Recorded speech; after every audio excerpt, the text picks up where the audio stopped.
Discover your own beauty, strength, and wisdom as you are challenged to accept and celebrate yourself the way God created you to be. Stay tuned as my special guest, Lisa Bevere, and I begin a week-long study on what it is to fight like a girl. Hi, I'm Kelly Copeland. Welcome to the Believer's Voice of Victory broadcast. We have got a great 2 weeks for you.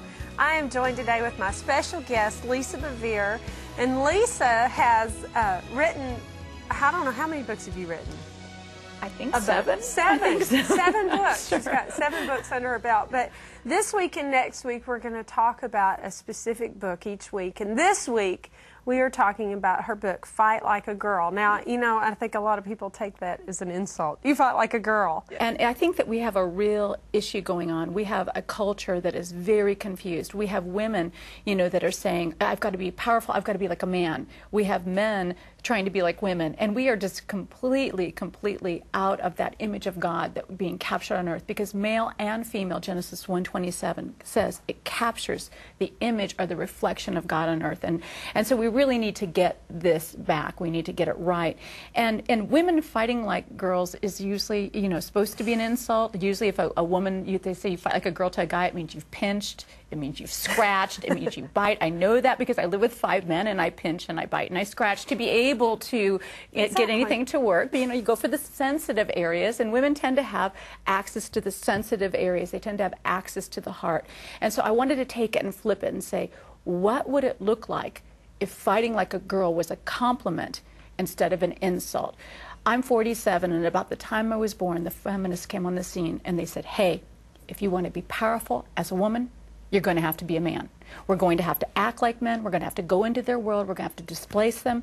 We're going to become better at everything they're doing, and we're going to push them out of the way. But see, you know what? We have lost the strength of what it is to be a woman. And women can do everything a man can do, but you know what? A man can't always do everything a woman can do. My husband almost fainted during my labor. I was like, hey, buddy, you know, I am giving birth right now. You need to stay awake for this. But I mean, he could never give birth. Nursing, no way. He would not have breastfed those children for more than 5 minutes. There was just no way that was going to happen. But women have the ability to do very unique things. And in these last days, we need the contribution of women. I also believe that we are seeing what God is getting ready to do prophetically on the earth. The Bible says in Acts 2:17, in the last days, it says, sons and daughters, old and young. It says, on my servants, men and women, I will pour out my spirit, and they will prophesy. And it says, I will show, God will show, when this begins to happen, God says, I will show wonders in the heaven and signs on the earth below. We are all wanting more. I mean, I'm not content with what I've seen. I mean, I love God. He has done such amazing things in my life and for my family and in the lives I get to touch. But you know what? There is a hunger for something more than what I have seen. And what God keeps saying, then the women are going to have to come on board. The women are going to have to bring their contribution. The women are going to have to fight for the things that I have anointed them to fight for. See, men fight for different things than women. See, men are really good at planning wars. But women are really good at planning weddings. And both a war and a wedding are on the horizon. And so we need the anointing of the daughters of God and with the anointing of the sons of God to begin to come together and begin to ask heaven to release the things that need to be released on earth. When I wrote this book, you know, I have to be honest with you, this was my search, Kelly, for 26 years of being a Christian. My search of saying, what does it look like to be a powerful, purposeful Christian woman without compromising my femininity, without taking on the guise of a man, and without being passive-aggressive and completely useless?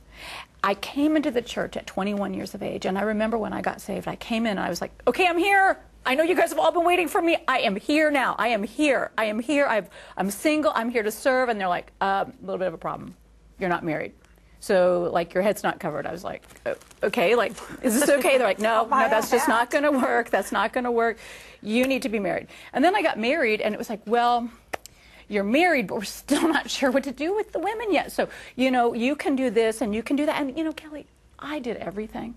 I did everything because I was just a woman whose God had just completely redeemed. And I had a willing heart. And I said, anything I have, any talent that I don't have. God, just give it to me and I will be that woman for you. I will be whatever you need me to be. I will be that woman. I came into the church. I watched. I looked for mothers. I was like, are you guys looking for me? Because I'm like looking for you, and they weren't watching for me.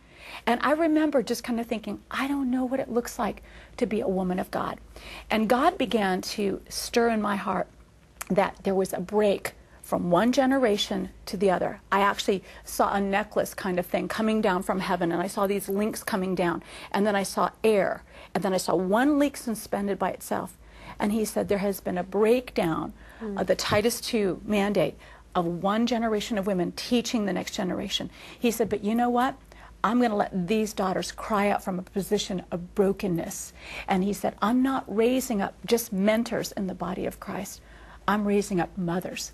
And he said, mothers want more for their daughters than they ever were given themselves. And he said, you will begin to cry out. And he said, everything that you wish a woman would have poured into you these last 8 years, you begin to pour. And so I thought, what would I have wished a woman would have poured into me when I first got married? What would I wish someone would have poured into me as a mother? What, you know, when they watch me making mistakes, going, look at her shoes don't match again. Is that her slip hanging 4 inches down below her dress? You know, I mean, it was just craziness. What would it? And the Holy Spirit began to speak to me and say very specific things to me.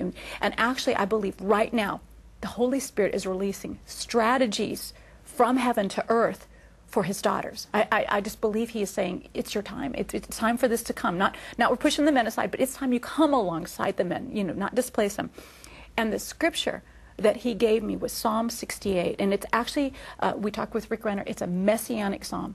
Psalm 68 verses 11 and 12 says, the Lord announces victory, and throngs of women, not women in thongs, but throngs of women, not just Joyce Meyer, throngs of women, not just Gloria and Kelly Copeland, not just Beth Moore, throngs of women shout, not whisper it in their head when they wake up in the morning, shout the happy news.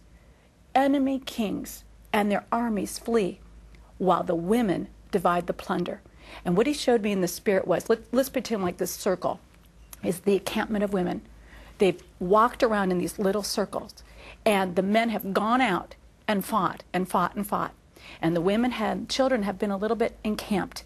And he said, when the women begin to say what I have already said, when they begin to declare what I have already declared, he said, then the enemy kings that have plundered their families and stolen things and hidden things from my daughters for so many years, they will back off, and the women will go out and recover what has been lost.